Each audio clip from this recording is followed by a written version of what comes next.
Hello and welcome to another episode of the Kid Stories Podcast. I'm Phil Bechtel. Let's get on to some shout-outs. Happy 8th birthday to Lily from Nevada. Thanks so much for your drawing, Lily. I hope for your birthday you get a magic wand that turns broccoli into cookies, and a little pocket cat who can talk, and a necklace of invisibility, and a big bucket of goofballs. I think if you were a character in the stories, you and Rummy would be the founders of the Volcano Dojo, in a faraway place where you protect the lands around an old dormant volcano. Thanks for listening, Lily and Rummy, and thanks for those awesome drawings. Happy birthday to Elliot from Manhasset Hills, New York. I hope for your birthday you get a magic fork that makes everything taste like pie, and a pair of glasses that lets you see thousands of miles away, and a ring that makes you warm no matter how cold it is outside, and a big bucket of goofballs. I think if you were a character in the stories, you would be a protector of Grimdare Island. And you and your two fish, Genghis and Panda, would be responsible for protecting the island from poachers. Thanks for listening, Elliot. And I'd like to give a shout out to Zoe McBride and her sister Molly, who are big fans from up in Canada. I think if you two were characters in the stories, you would be treasure-hunting adventurers who travel the land in search of the most valuable and magical items, like crystal balls and fart stones and dragon eggs. Thanks for listening, Zoe and Molly. Today's episode is a continuation of the Back to the Valley series we just heard. In this series, we follow Tubes and the Ninjas as they seek to end things with the Crow's Thieves Guild. Being stranded on the island of Eldermore wasn't the worst thing. It was beautiful, and delicious exotic fruits grew all over. But the ninjas needed to get back to their mission, which had changed now that June was back home. Initially, they would have just sailed back to the valley once they saw June back home, but now the Thieves Guild, known as the Crows, had all but declared war on Tubes and the ninjas, and they needed to deal with it. And that's tough to do when you're stranded on an island with no boat. Luckily, they had made some friends on Marysingale. Tubes and the ninjas hiked back out to the edge of the island, and there, floating in the ocean, was Zelna in her fishing boat. She waved to the ninjas. "I thought y'all might end up needing another lift," she hollered. "Come on back to the boat and I'll take you back to Marysingale." She maneuvered her boat right up against the island, close enough for the horses and the ninjas to leap onto the deck for another cramped boat ride. The ninjas were grateful, as the alternative was swimming. "I kinda like this little baby horse," said Tim, referring to the little horse that June's cat had been riding around on their previous mission. "It's not a baby horse, it's full grown," said Tatiana. "It's a mini horse. That's as big as it's gonna get." "Oh, that makes it even cuter. Does it have a name?" asked Tim. No one answered, so Tim assumed it was nameless as of yet. "Well, I'm gonna name him Donut. Donut the mini horse," said Tim. "You know what would be funny is if this little horse rode on one of the regular-sized horses." "Oh, that would be hilarious," agreed Ray. "And what if we found a mini horse that could ride on the mini horse and make like a horse pyramid?" "Oh, yes, and what if we found a mini horse and—" "There will be no stacking of horses," interrupted Tubes. "You two behave yourselves." A while later, Zelna dropped the ninjas off at Marysingale. Relna was there at the docks waiting for them, eager to hear how the mission turned out. Tubes filled her in on everything that had happened and offered a gift. "We appreciate the help you and your sister have offered us," Tubes said. "I want you to keep our horses. We won't be able to take them on the next leg of our journey. They're yours to keep." "Not little Donut!" exclaimed Tim, concerned for his new mini friend. "Yes, little Donut," said Tubes. "We're not taking a mini horse on a mission to topple a thieves guild in City Island. It wouldn't be safe." Tim knew she was right and left to go pout someplace else. Relna was excited to have a whole stable full of horses now, and she went off to figure out where she would house them. "What now, Tubes?" Tatiana asked. "We're still stranded out here without a boat." "We need to disguise ourselves in case the Crows have agents who are tracking us," answered Tubes. "Once we're in disguise, we'll charter a trading boat back to City Island to finish things." And so the ninjas agreed to meet back at the docks the next morning in their disguises.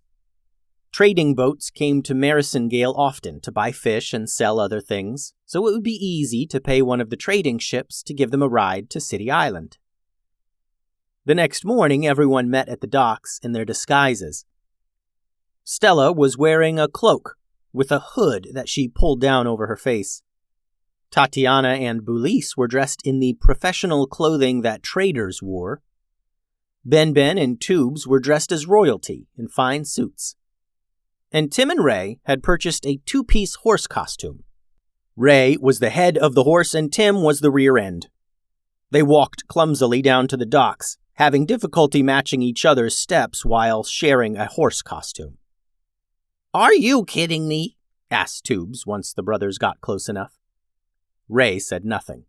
"Are you two seriously disguised as a horse?" asked Tubes. Ray peered out through the eye holes in the horse mask and said, "Shh, you're gonna blow our cover." Tubes rolled her eyes and walked away, finding her patience exhausted. A bit later, she was able to book passage on a large trading vessel whose next stop was City Island. Generally, the sight of two dudes in a horse costume walking around a trading boat would be strange, but this ship was quite large, and it seemed like everyone traveling with them was too busy to be bothered by this silliness. And so the ninjas traveled incognito to City Island. Once there, they split up, so as to remain undercover. They wandered the massive, bustling city for a while, and each ended up back at the Black Door Apothecary. Once inside, Laurel closed and locked the door behind them, aware of their desire to remain unseen. Tubes filled her in on the happenings, including their need to travel undetected. "Well, the good news is that the crows have not returned," Laurel said.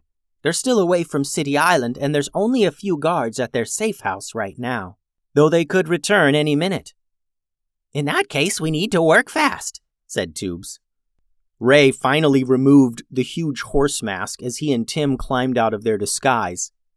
"Oh man, it is so hot in that thing," Ray said. "I don't know how actual horses do it all day."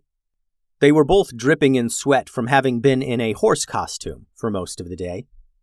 "Anyway," said Tubes, "we're going to plan on handling the guards at the Crow's hideout and then,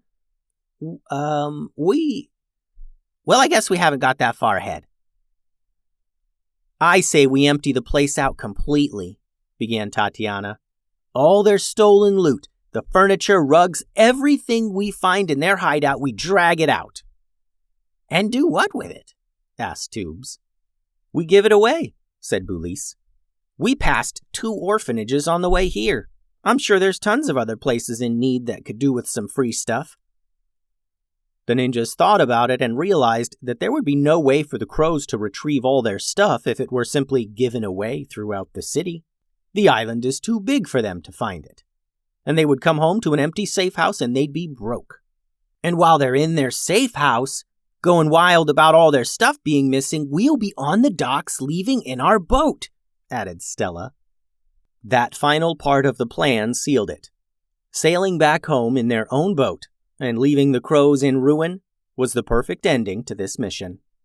"Let's get started right away then," said Tubes.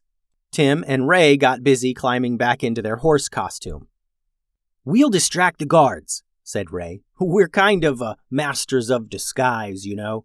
The guards will probably be sitting on the steps of their hideout, and we'll trot up to them and be like, 'Hey there, do you know where I can buy a taco?' And the guards will be like, 'What? A talking horse? What's going on here?' And then the rest of you swoop in and subdue them, and then we start to empty the place." Tubes and the ninjas thought 2 dudes in a horse costume was actually a pretty good distraction, so they went with it. The ninjas all hid out of sight near the crow's hideout and watched as Tim and Ray clumsily trotted up to the concrete stairs in their horse costume. They stumbled up a few steps to where one of the 3 guards was standing. The other 2 guards curiously stepped up to the horse, wondering if this was some kind of prank. Through the horse mask, Ray then said, "Hey there, do you know where I can buy a taco?" The guards were a bit dumbfounded, and even started laughing a little, until they were attacked by the rest of the ninjas. Tubes, Bulis, Stella, Tatiana, and Ben were on them in seconds, and soon the 3 guards were tied up and safely contained in one of the hideout basement rooms. All right, Ray and Tim, I'm gonna need you to get out of that horse costume and return to your human form. Me and the other ninjas are going to bring everything out front. We're just going to set things on the steps and the sidewalk, and you two need to take it and give it away to anyone. Run off throughout the city and give everything away. We need to work quickly now. They could be back any minute, said Tubes. And they went to work. They emptied everything out of that house. Rugs, chairs, lamps, silverware, food, jewelry, paintings, chests, clothes. All of it was likely stolen, so the ninjas had no qualms about taking it. Tim and Ray rushed all over, leaving food and kitchen items at the doors of food banks, giving valuable items to whoever opened the door of orphanages, handing books to people in the street, and delivering furniture into random people's homes. Soon the place was emptied, and the ninjas were exhausted. All right, now we need to go hide down by the docks until they return, said Tubes.